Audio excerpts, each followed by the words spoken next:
Hello jeune Padawan, content de te retrouver. Aujourd'hui, on va parler de que faut-il manger avant la séance. C'est une question qui revient énormément et j'ai décidé de répondre à cette question dans cette vidéo.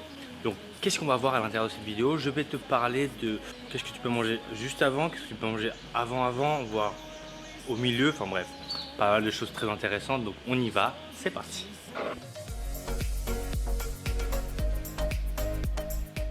Alors, si vous ne me connaissez pas encore, je m'appelle Thomas Jiang, expert en perte de poids sans cardio. Tu peux me retrouver sur Instagram juste ici. Pense à t'abonner si tu viens de débarquer. Ça te permettra de recevoir toutes mes prochaines vidéos en exclusivité. Alors, pour ceux qui ne me connaissent pas, j'aide les femmes à mincir sans régime et sans frustration. Le but, encore une fois, c'est d'avoir des résultats facilement. Je te montre des avant-après rapidement juste ici. Bref, c'était la petite introduction. Alors, déjà, on va voir plusieurs cas de figure. On va voir le cas où tu vas manger juste avant la séance. Donc là, on va commencer par ça. Donc juste avant la séance, prendre l'exemple de 15-30 minutes avant. Alors dans ce cas-là, ça va être très important de manger des aliments très digestes.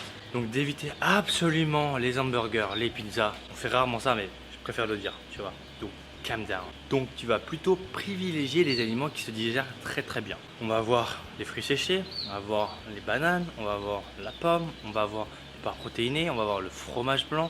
On va avoir la whey protéinée par exemple qui va te permettre de assimiler des protéines très rapidement et assez facilement. Le truc à retenir, c'est que si jamais tu manges un aliment avant une séance et que pendant que tu fais la séance, tu sens que tu as des petits troubles, eh bien ça veut dire qu'il y a un aliment qui était mauvais, donc après il faut le trouver et il faut l'enlever. Moi je sais que par exemple si je vais surfer et que je bois un café latte avec du lait de vache, j'ai des comme ça, tu as des petits blottements qui arrivent.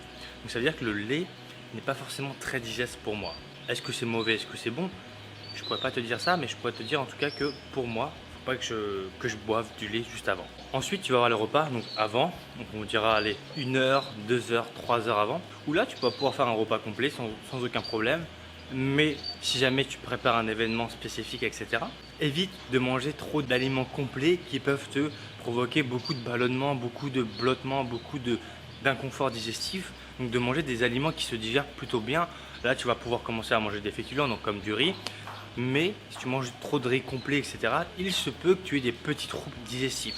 Surtout si jamais tu as des problèmes intestinaux, fais attention à ça. Privilégie les aliments qui vont se digérer un peu plus facilement.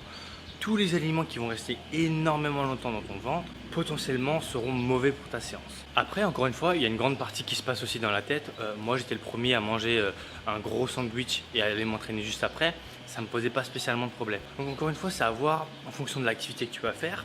Fonction voilà, de ce sport-là. Si tu fais un sport où tu as le ventre comme le surf, où tu es comme ça avec ton ventre plaqué sur la board, forcément que ça va te bloquer.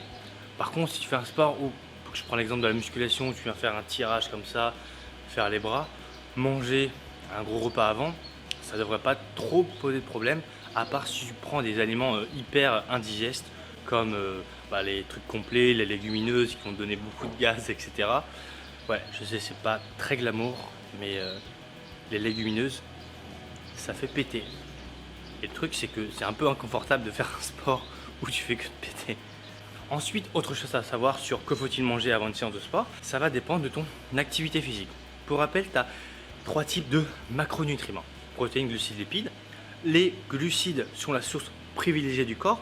C'est ce qui va te donner l'énergie pour faire des actions assez rapides, assez puissantes. Donc on appelle ça le glycogène. Donc c'est les glucides que tu vas stocker à l'intérieur de ton corps, donc notamment à l'intérieur de tes muscles.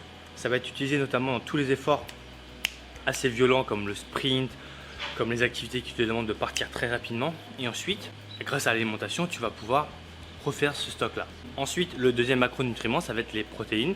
Les protéines servent essentiellement à récupérer, donc à reconstruire les fibres qui ont été cassées, à resynthétiser donc la MPS, Muscle Protein Synthesis, donc à recréer des nouvelles fibres, à nourrir tout ça, parce que si jamais tu n'as pas assez de protéines, eh bien en fait ton corps va pas envoyer un signal à ton corps tout simplement de reconstruire des fibres.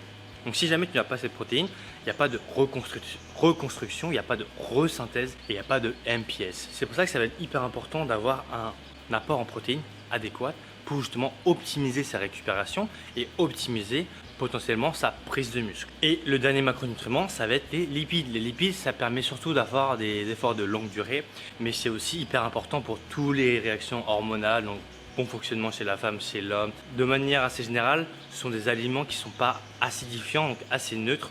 Donc c'est pour ça que c'est hyper important d'en avoir pour le bon fonctionnement du corps. Maintenant, ce qu'il faut retenir, c'est qu'en fonction de ton effort, si je prends un exemple de la musculation, d'avoir un excès de glucides, tu n'en as pas forcément besoin. En musculation, les efforts sont assez courts et ça ne va pas vraiment taper énormément dans tes ressources glycogènes. Par contre, si tu prends l'exemple des sports, on appelle ça glycolytiques, comme le sprint sur du 200, sur du 400 mètres, où potentiellement tu vas commencer à taper beaucoup plus dans tes réserves de glycogène comparé à un effort de musculation où tu fais une rep ou 6 reps, où là, l'apport en glucides va être hyper important, notamment sur les épreuves, par exemple de très longue durée, où à un moment donné, ton stock de glycogène est capoute. Quand tu n'as plus de stock de glycogène, c'est le mur.